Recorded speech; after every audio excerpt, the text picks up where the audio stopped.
सनदी अधिकारी तुकाराम मुंढेंना निलंबित करा अशी मागणी करत नागपूर अधिवेशनात भाजप आमदार कृष्णा खोपडे यांनी विधानसभा अध्यक्षांकडे मागणी केली आहे।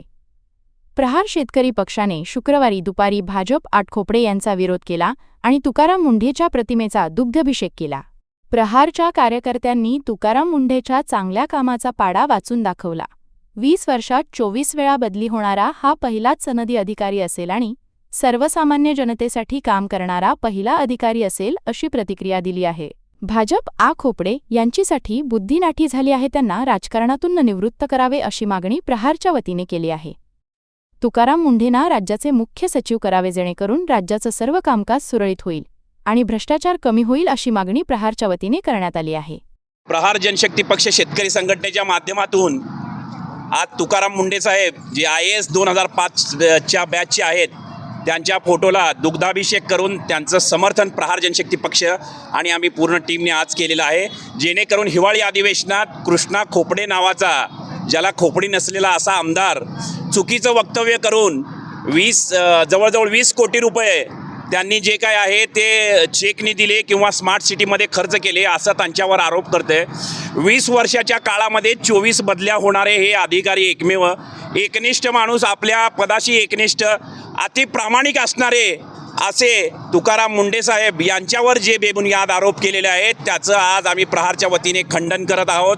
आणि याद राखा की जे काही तुकाराम मुंढे साहेब आज IAS आहेत, एक शेतकऱ्याचा मुलगा आज IAS झाला म्हणून तुमच्या पोटात दुखतं।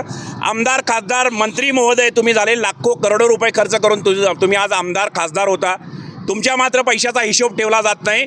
20 कोटी रुपये त्यांनी जे खर्च केलेले आहेत, महानगरपालिकेचे आयुक्त असताना त्यांनी ते खर्च केलेले आहेत। महानगरपालिकेचे आयुक्त हे स्मार्ट सिटीचे इन्चार्ज असतात, दुसऱ्या कोणी अधिकाऱ्यांनी तिथं नसल्यामुळे त्यांच्या हातात चार्ज असल्यामुळे ते 20 कोटी रुपये त्यांनी खर्च केलेले आहेत, म्हणून ते काय स्वतःच्या घरी घेऊन गेले नाहीत की कुणाला वाटप केले नाहीत, स्मार्ट सिटीमध्येच खर्च केलेले आहेत। त्यांच्यावर जे काही आरोप झालेले आहेत चुकीच्या पद्धतीने झालेले आहेत। प्रहार जनशक्ती पक्ष शेतकरी संघटनेच्या वतीने आम्ही त्याचा निषेध करतो आणि कृष्णा खोपडे जो काही आमदार आहे तो काही इमानदार आमदार नाही आहे, 60 बुद्धी नाठी झालेली आहे। त्यांचं 60-70 वय असेल माझ्या मते, ज्यावेळेस 60 वय होतं त्यावेळेस 60 बुद्धी नाठी होती आणि कुणावरही आरोप करत सुटायचं। सोलापूरमध्ये असताना सुद्धा त्यांनी पंढरपुराचे VIP दर्शनाला विरोध केला होता।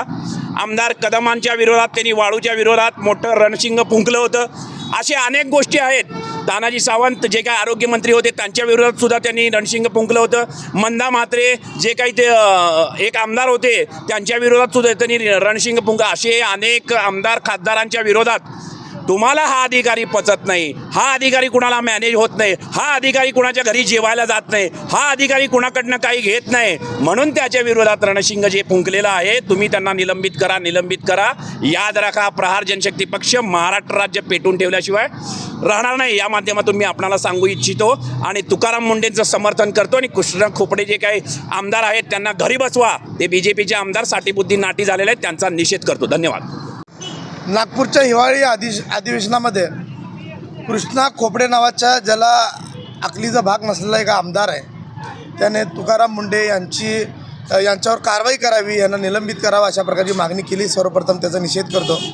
एकीकडे आपण बघता की काही अधिकारी जे राजकारण्यांचे बगलबच्चे असतात, पिल्लू म्हणून काम करतात, त्यांना मात्र ज्यांना डोक्यावर घेऊन नाचण्याचे काम काही राज्यकर्ते करतात, परंतु जे अधिकारी कुठल्याही भ्रष्टाचारामध्ये कुठल्याही गोष्टीत मॅनेज होत नाही, कुठल्याही आमदाराचं ऐकत नाही, जो बेकायदेशीर काम करणाऱ्या आणि अशा अधिकाऱ्याचे मात्र नशिबी 24 वेळा बदलीची परिस्थिती येते, याचा मात्र जे आहे ना तपास आता होणं गरजेचं आहे। एकीकडे राज्यातील भ्रष्टाचाराचे प्रमाण दिवसेंदिवस वाढत असताना त्यावर भारतीय जनता पार्टीचे आमदार खोपडे बोलत नाही, यांची खोपडी त्या ठिकाणी चालत नाही, परंतु मागं काही ते महापालिकेचे आयुक्त असताना काही झालं म्हणून आज ते म्हणजे 5-10 वर्षानंतर उठून या ठिकाणी सभागृहात बोलतात।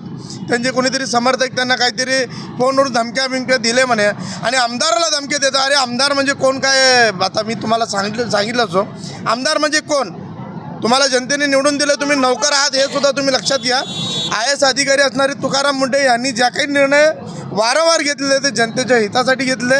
सोलापुरात सुद्धा विजय देशमुख आमदाराबरोबर त्यांचे वाद झाले, शेवटपर्यंत त्यांनी कलेक्टर ऑफिसचा मागचा रस्ता सोडला नाही, ते रस्ता बनवल्याशिवाय राहिले नाही। एकंदरीत ते जनतेच्या हितासाठी काम करतात, अशा अधिकाऱ्यांसोबत प्रहार नेहमी उभं राहील।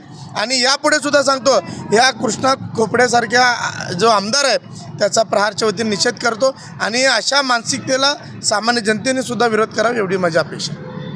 बंधुप्रेम न्यूज चॅनलला लाईक, सबस्क्राईब व बेल आयकॉन दाबायला विसरू नका. धन्यवाद.